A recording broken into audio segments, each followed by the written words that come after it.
Despite denials by the US government and mainstream historians, it seems fairly clear that Franklin Delano Roosevelt knew that the Japanese would attack Pearl Harbor, but deliberately withheld that information from Hawaiian commanders in the hope that an attack by Japan would be the excuse he needed to embroil the US into the Second World conflict already in full swing in Europe.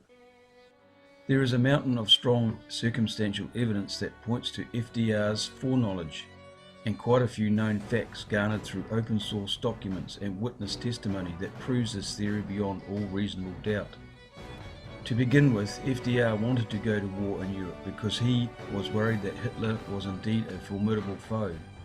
He felt that Britain could not prevail on her own, which meant it would only be a matter of time before Hitler was marching onto US soil.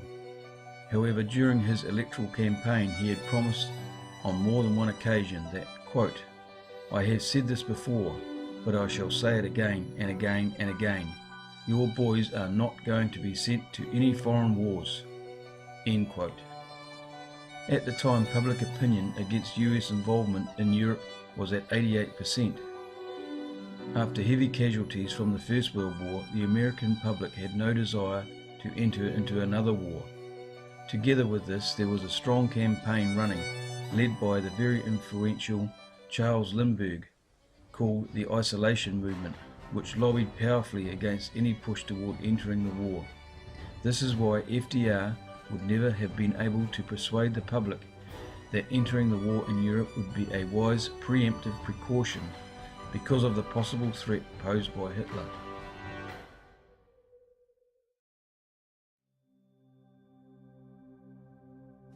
On September the 27th, 1940, Japan had signed a tripartite treaty with Germany and Italy, a relationship FDR sought to exploit. He saw it as a way for the US to join the war in Europe, but he would have to maneuver Japan into firing the first shot. So said Secretary of War Henry Stimson after a meeting with President Roosevelt on October the 16th, 1941, when he wrote in his diary, quote, "We face the delicate question of the diplomatic fencing to be done so as to be sure that Japan is put into the wrong and makes the first bad move, overt move," unquote. Roosevelt knew that if Japan went to war with the United States, because of that tripartite agreement, both Germany and Italy would be compelled to declare war on America too, thus drawing the US into the European conflict by the back door. As Harold Ikes, Secretary of the Interior, said in 1941, quote, "For a long time I have believed that our best entrance into the war would be by way of Japan," unquote.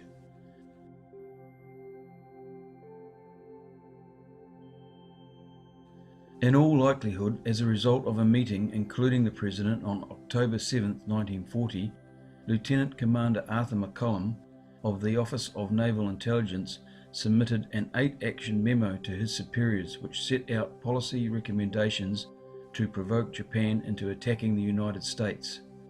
Policies that could only have been put into effect at a presidential level.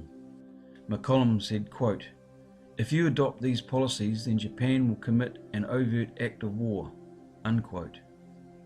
There is no proof that FDR actually saw that memorandum, but he adopted all 8 of the provocations.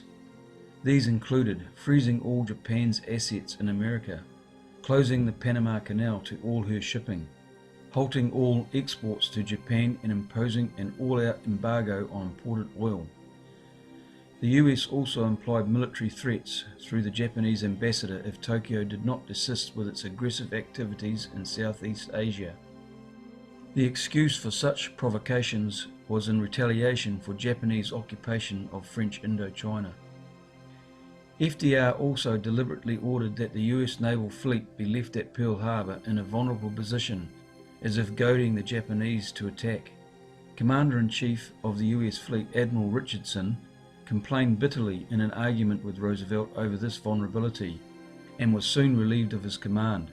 His replacement was Admiral Kimmel, who also expressed the dangers of leaving the fleet at Pearl Harbor, but accepted the placement in the belief that he would be notified of any intelligence pointing to an attack. As much as 12 months before and gathering momentum as the fateful day drew nearer, there were numerous pieces of intelligence gathered from many sources alerting that the Japanese were going to attack Pearl Harbor. During the week prior, even the position of the Japanese fleet was known, all of which was passed on to naval intelligence, but FDR ignored the warnings and did not pass the information on to the commanders in Hawaii. As much as 6 months before the attack, Roosevelt, Churchill and J. Edgar Hoover knew that Pearl Harbor would be attacked. Hoover told Roosevelt, and was told to forget it, that he, FDR, would deal with it. Seen here is an FBI report dated 22 April 1971 by R. Beaver, assistant to J. Edgar Hoover, which was obtained via a Freedom of Information request by Pearl Harbor researcher Robert Stinnett, which states, "The Japanese military code had been broken prior to the attack on Pearl Harbor." In his book called Day of Deceit, the author Robert Stinnett claims to have proven through documents obtained via Freedom of Information requests that both the Americans and the British had cracked the secret Japanese diplomatic code known as Purple and the Japanese Naval Code JN-25 by 1940. US naval authorities insist that the Japanese fleet en route through the Pacific was operating under radio silence. Even surviving Japanese commanders confirm this, but there was a proviso in the order that allowed individual commanders to ignore it, and it is clear that is what a number of them did. Their coded transmissions, and also transmissions from the Japanese consulate in America, were intercepted on numerous occasions in the weeks leading up to the attack by both official and amateur listening stations dotted all along the west coast of America and by many vessels at sea. There were also 22 radio intelligence monitoring stations in a network around the Pacific Rim, including Australia, Alaska to Batavia, Java, Guam and the Dutch East Indies, and also in Hawaii, all operated by the US, British and Dutch. During a 25-day period from November 12th, the commanding admirals of 31 ships in the Japanese fleet broke radio silence on numerous occasions.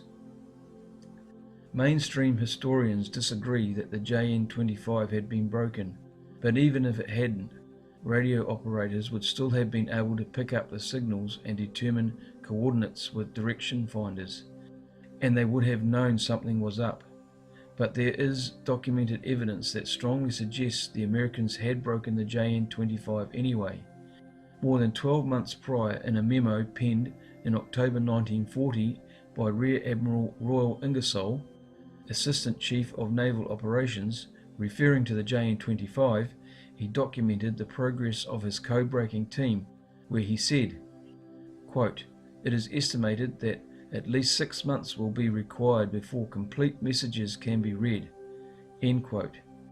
And at Station Cast in Corregidor, Philippines, Commander Lieutenant Leitweiler sent a message to Washington Naval HQ telling them they were reading enough current traffic, indicating they had broken the naval code.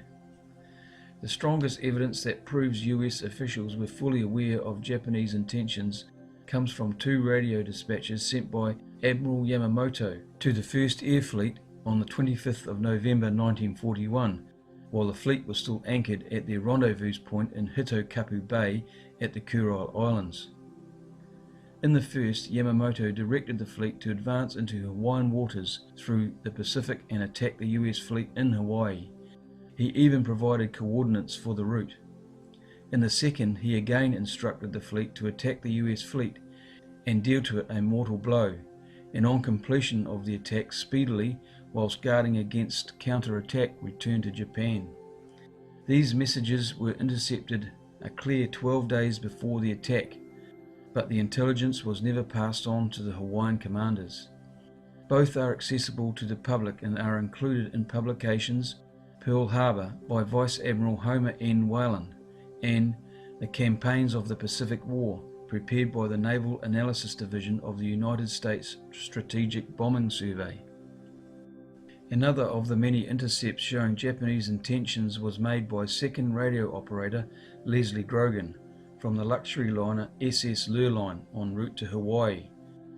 where he also picked up transmissions only days before the attack from November 30 to December 3rd. There was also a radio direction finder aboard with which he was able to pinpoint coordinates of the Japanese fleet. Later, when the Lurline docked at San Francisco, the logbook and Grogan's records of the transmissions were confiscated by the US Navy, and it was sent to a federal records center near San Francisco, but from there it disappeared. The only piece of evidence to attest to its existence is an unsigned, undated withdrawal slip. Clearly, someone did not want to let the information contained therein to see the light of day. Grogan, however, did record a second, less detailed version, which has been found to be totally consistent with the known events and movements of the fleet in the days leading up to the attack. As the fateful day approached, many interceptors, together with intercepting radio transmissions, were also able to plot the position of the fleet, a clear indication something was up. During those latter days there were also many reports of intercepts from far and wide, a fact which makes it impossible to believe that the Japanese did not break radio silence and that the US High Command did not know when and where the Japanese would strike. Also, why are many documents still in existence relating to Pearl Harbor still classified? Again, this smacks of cover-up, and can only mean that some people don't want the real truth to rear its ugly head.